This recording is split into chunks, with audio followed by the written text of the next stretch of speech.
for staying with us. This is the World News at 6 right here on Voice of the People 90.3 FM. My name is Esther Wachuku. First of the top stories. Gunmen kill 4 burned vehicles in Anambra community.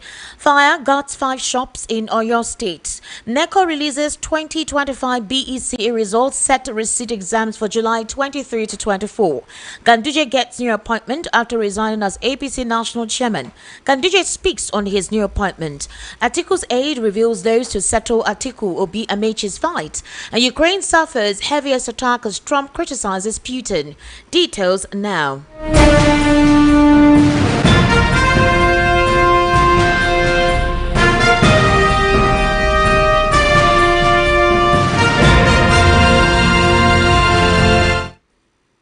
Thank you for staying with us. The world news begins from Anambra State, where panic-gripped residents of Ekwulobia and Oko communities in Agwata local government area today after armed hoodlums invaded the area, killing at least 4 people, setting vehicles ablaze. The attack, which began around 8 a.m., saw the gunmen shoot indiscriminately while mounting positions on a newly constructed bridge connecting the 2 neighboring towns. Eyewitnesses said the attackers ambushed a joint patrol team comprising police, soldiers, and local vigilantes, leading to chaos as residents and commuters fled for safety. Viral videos shared on social media showed people scampering for safety amidst gunfire. At least 1 operational vehicle belonging to the Anambra State Vigilante Group was also touched. While residents said 4 people were found dead, the Anambra State Police Command confirmed 2 fatalities. In a statement, the command spokesperson, SP Tochukwu Ikenga, said the police-led joint security team responded swiftly and repelled the attackers. He also confirmed the separate attempted attack on the Oko Divisional Police Headquarters, which was repelled by officers on duty. Meanwhile, unfortunately, a fire outbreak in the early hours of today razed 5 shops beside the Olowo Ifon shopping complex in the Orita Challenge area of Ibadan, Oyo State. This was confirmed by the chairman of the Oyo State Fire Service, Maruf Akinwande, in a statement today. The blaze started around 2:24 a.m. Akinwande said firefighters responded swiftly and prevented the fire from spreading to other shops and other complexes. Preliminary investigations suggest the inferno was caused by an electrical surge that ignited nearby flammable materials. Akinwande thereby urged residents and business owners to prioritize fire safety and adopt preventive measures to avoid similar incidents. In another development, the National Examination Council on Wednesday announced the release of results of the 2025 Basic Education Certificate Examination BECE. A statement by Aziz Sani, AG Director, Information and Public Relations of NECO, noted that 179,201 candidates registered for the examination in 12 subjects. Although the statement did not reveal the performance of the candidates, it indicated that the examination commenced on the 12th of May 2025 and was successfully concluded on the 23rd of May 2025.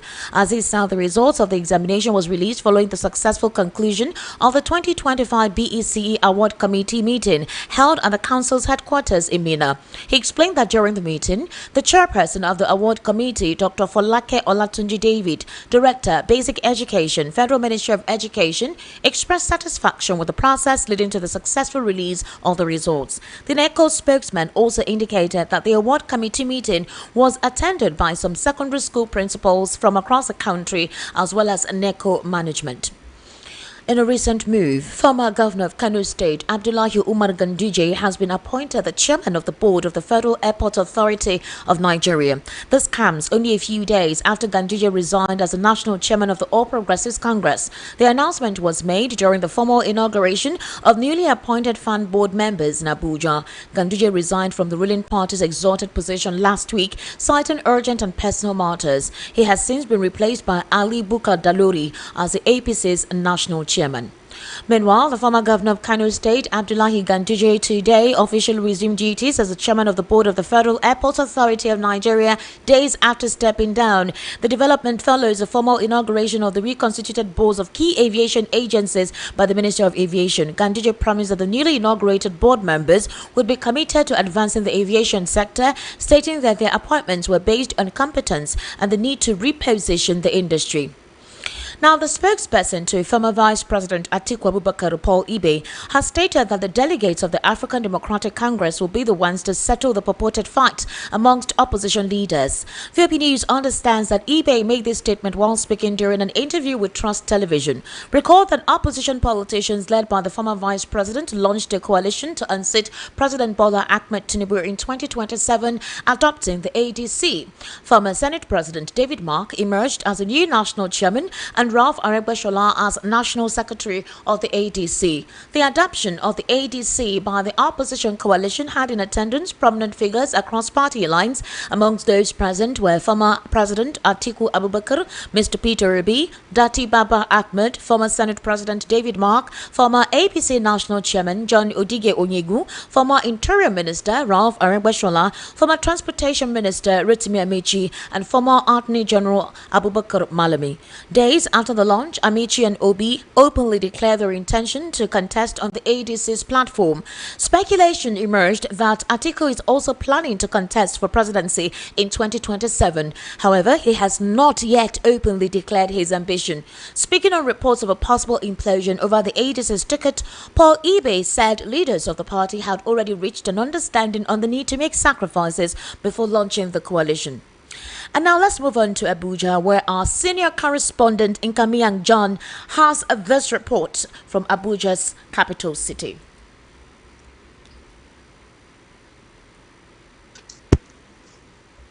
These are the latest developments in the nation's capital. I am Nkamiang John.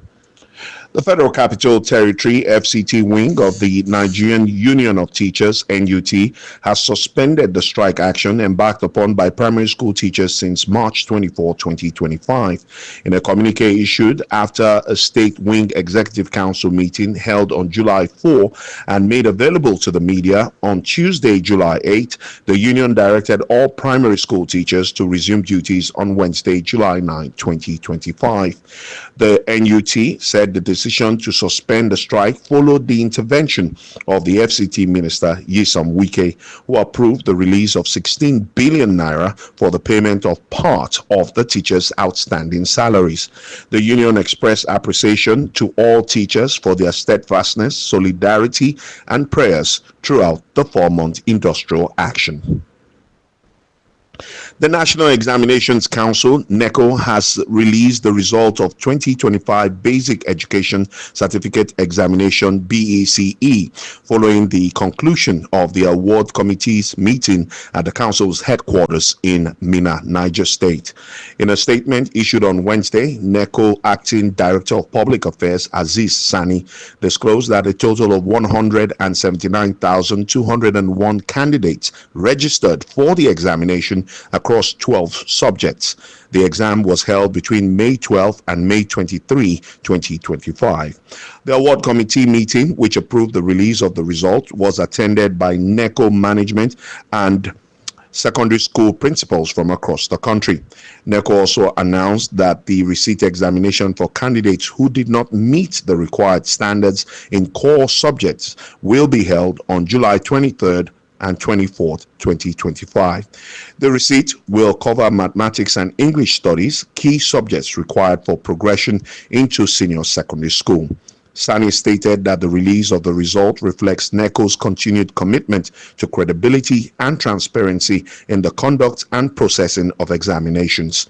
The BECE is a crucial assessment for students completing their basic education and seeking placement into senior secondary schools. NECO has urged schools and candidates to visit its official website or designated channels to check results and assess guidelines for the upcoming receipt. The Federal Capital Territory Administration (FCTA) has commenced a major cleanup operation aimed at ridding Abuja of street beggars, miscreants, scavengers, and other social nuisances. The move followed a directive from the FCT Minister Nyesom Wike, who ordered that satellite towns in the territory be cleared of one-chance syndicates, illegal street traders, and criminal elements. According to a statement released on Wednesday by the minister's spokesman, Lere Olayinka, the exercise, codenamed Operation Sweep Abuja of miscreants, street beggars, traders, scavengers, and other criminal elements, is already underway. The statement noted that the action is in accordance with the Abuja Environmental Protection Act and other relevant laws. It added that those apprehended during the operation will be profiled and repatriated to their respective state governments. And that's it from the capital city, Abuja, on Voice of the People. I am Nkamiang John. All right, that was a detailed report from Nkamiang John, our senior correspondent right from our VOP studios in the capital city of Abuja. Nkamiang John, thank you so much for giving us that in-depth report on happenings in Abuja. We'll take a very short break. When we return, obviously, we'll head into a news analysis segment while we're joined via the telephone with Barrister Fred Nzako to give us a logical and comprehensive breakdown on issues, or rather stories read out on the World News at 6. To kindly stay with us.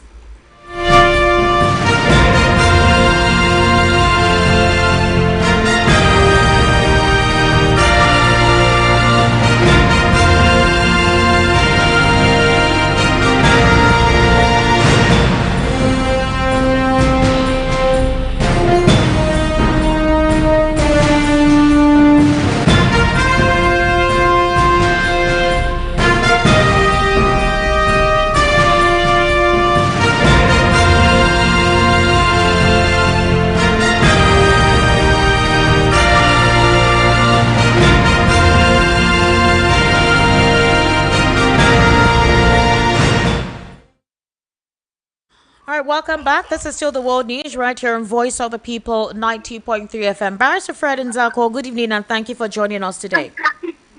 Thank you, my dear. Good evening. Good evening, sir. Barrister, let's start off in Anambra State before we head on to another conversation that I feel that your expertise will most welcomed. So, in Anambra State, panic gripped the residents of Ekwulobia and Oko communities in Agwata local government today after armed hoodlums invaded the area, killing at least 4 people and setting vehicles ablaze. Now, Barrister Fred Nzako, I'm sure you know Operation Udogachi has been, commissioned by Professor Chukwuma Soludo, the governor of Anambra State. How come we are still experiencing, repeated cases of insecurity? What exactly could be the modus operandi of this gunmen coming to set vehicles ablaze and attack certain areas, despite Operation Udogachi ongoing and supposedly meant to rout out these individuals? Yes, Operation Udogachi and Operation Bago. No, not Bago, the other operation. Agune Chamber. Yes. Okay. Operation Udogachi and Operation Agune Chamber, they are effective. Effective in the sense that since the launch of the operations, the crime rate in Anambra have reduced so drastically.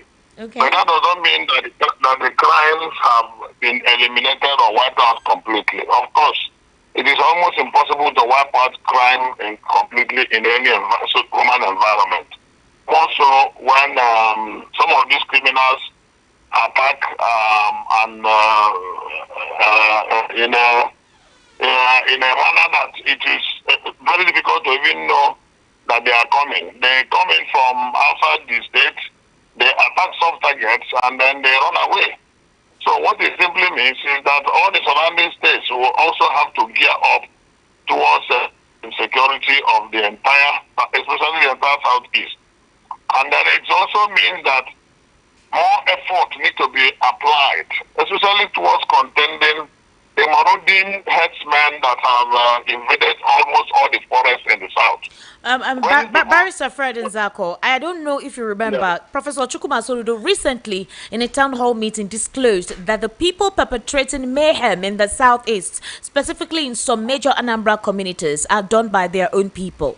He literally did not even mention the Fulani headers or the Fulani terrorists in some communities. So is it possible, if the state governor made that statement, he spoke it in Igbo, he said it with his town hall members, that it is their people that are doing themselves, that it is the people in the community that are causing this. So the question is, if a people are fighting for their independence, fighting for their right to be recognized, fighting for their voices to be heard, what do you intend to achieve by killing yourselves? Remember that the governor is the chief security officer of the state, and he made this disclosure with a group of persons lessons about the state of insecurity in Anambra State.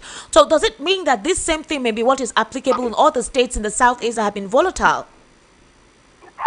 What the governor said is that some crimes in the states are committed by people of the state and resident people who also reside in the state. He did not mean that all the crimes, because he wanted to debunk the assertion that all crimes committed in Anambra are committed by people from outside. So he tried to tell the people that it is not only the people from outside, that your own sons and your own visitors and your own tenants also commit crimes as well.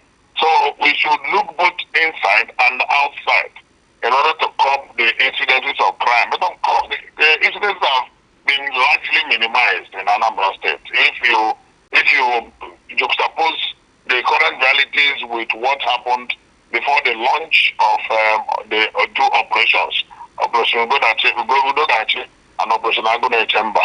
Well, Barrister, a similar incident happened, I think, last week in the same in a particular community. Apparently, these individuals were Ebonyi individuals who were sitting in a particular place where they converged, and gunmen came, killed them at random. Almost 10 of them were killed.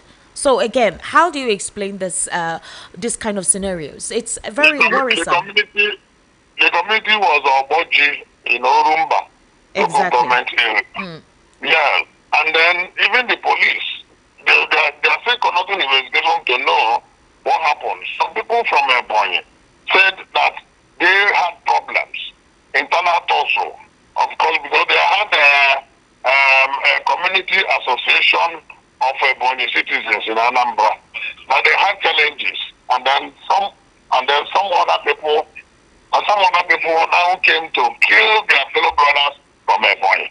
That was what the preliminary report said. So that now tells you that you cannot say they are from outside, because they are Ebonyi people.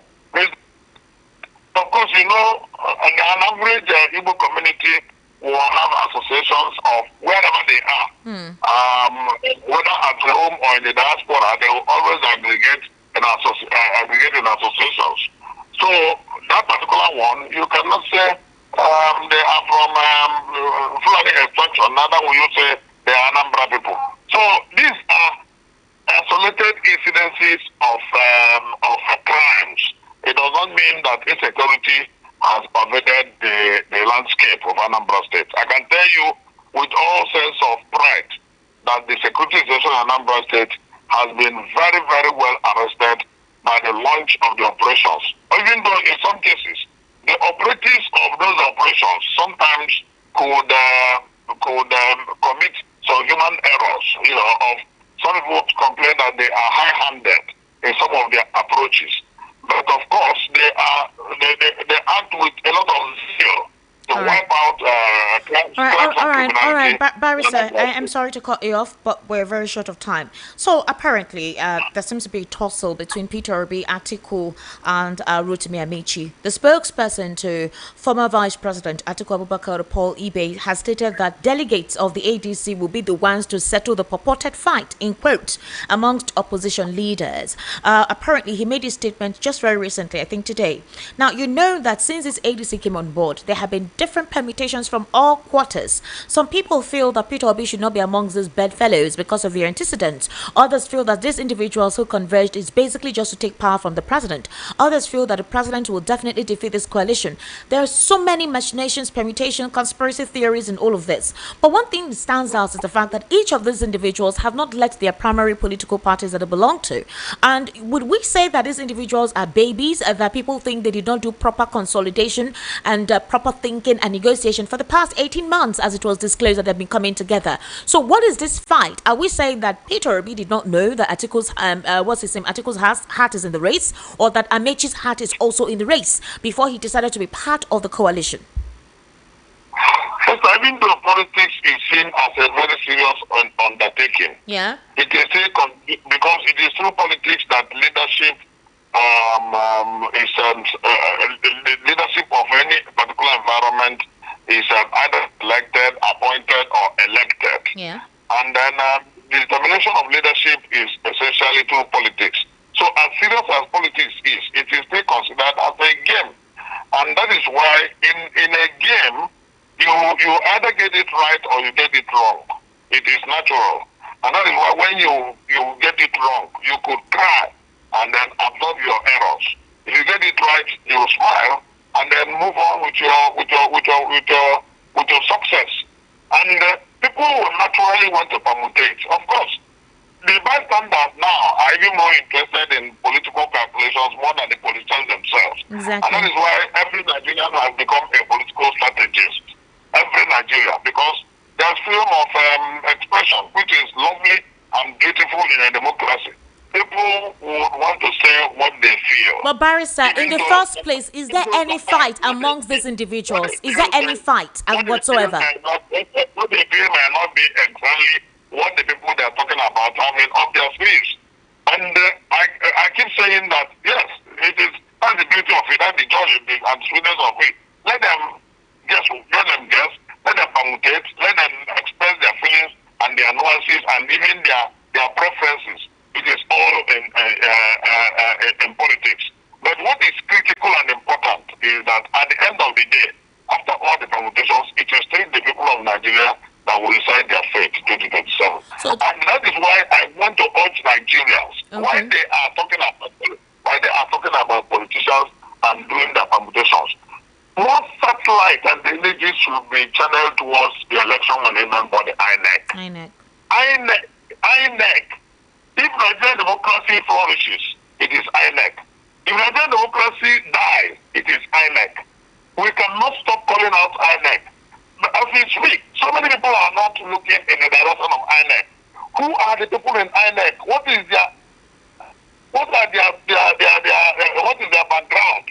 What are their preferences? What kind of people? Who do they interact with? Because if INEC does not get it right, as I tell you, every permutation, every effort, even the voting of the people can all be thwarted. We have seen it happen times and times again. That is why we continue to hammer on INEC, because the thing INEC did in 2023, if it repeats itself, Nigerians will completely lose faith in democracy. Completely. As a matter of fact, even as we speak, so many people have lost faith in anything called election process in Nigeria. But at least we keep hanging on that last hope that there could be a change for the better. But if INEC continuously and consistently keeps deepening the expressions of the people and thwarting their mandate, I tell you that people will even prefer anything other than democracy in Nigeria, because it is very frustrating. And I want Nigerians to, there's no need wasting their energies on politicians who have no control over the people's vote. They should channel their energies in INEC that can make or mar your vote. Yes, Barrister Fred Nzako, there have been calls for electoral reform, and Randy Peters, a couple of Nigerians have formed an organization. They've gone to the National Assembly, asked the senators to ensure that most of the bills being sent to them concerning the reformation of the Electoral Act be looked into as soon as possible. On Democracy Day, the president actually said it at the Senate that they would be looking into a couple of the bills for assent sent to him, and specifically one of that is electoral reforms. But there are permutations that the presidency may deliberately take their time, or the Senate may deliberately take their time to look into this and effect the necessary changes before the next electoral dispensation. Is there a possibility that that is what is going to take place? Of course, it's possible if people do not hold government to account on issues of election management. Barrister, we've been holding the government to account, but in most instances they don't respond. I remember in 2019 there was an effort made by the National Assembly in 2018 towards streamlining our electoral process. That was the previous Senate. We need to sign the bill. And that bill was not signed until we had the 2019 election. It was then we worked again that it will produce what we have called the 2022 Electoral Act. Even that act here has so many loopholes, many, that sometimes you begin to wonder, why would National Assembly, both chambers of National Assembly, spend so much money and produce this kind of output that does not advance democracy. Today, we are now talking, we are no longer mounting pressure on that side. Instead, National Assembly is more interested in looking at mundane issues, and even issues that are almost impracticable to achieve. Issues like state creation and local government creation. They are having town hall meetings, deceiving Nigerians all over the country, talking about state creation. And Nigerians are there wasting time. When we know that this democratic dispensation cannot create one state. I say this with every sense of, without a provocation. I have studied Nigerian political landscape, and I tell you that no civilian administration can create a state in this country, judging by the current constitution, which does not even have opportunity for referendum. So how can you create a state? Now they are wasting time and money in the town hall jamboree, calling as if to create the impression that they are working and to create the impression that democracy is deepening in Nigeria. Democracy is not deepening. That energy should be channeled towards election management. I would have loved a situation where the National Assembly will call a town hall meeting over election management issues, so that all these loopholes that we have made, we will now come and present our memorandum. From all nooks and crannies, and all the issues will now be. We have continued to say that we have a guidance or report that no government wants to touch. All right, why would Mr. President be the one to appoint the election management leader? Barrister Fred, we've run out of time. We have run out of time. These are issues that we should be talking about. All right, Barrister. About state and local government creation, and sometimes annoyingly about Natasha and Gospel. All right, thank you so much, Barrister Fred Nzako. I sincerely do appreciate your input. All right, that was Barrister Fred Nzako, who was our analyst on the World News at 6. President Volodymyr Zelensky has disclosed that Ukraine has been hit by the biggest ever aerial attack from Russia after 728 drones and 13 cruise ballistic missiles struck cities around the country in multiple waves. The overnight strike came after President Donald Trump said the U.S. would send more weapons to Kiev, a reversal of last week's suspension, which U.S. media said Trump had not known about. And that's a wrap on the World News at 6. My name is Esther Machiku. Good evening and thank you for listening. Up next is Born to Live.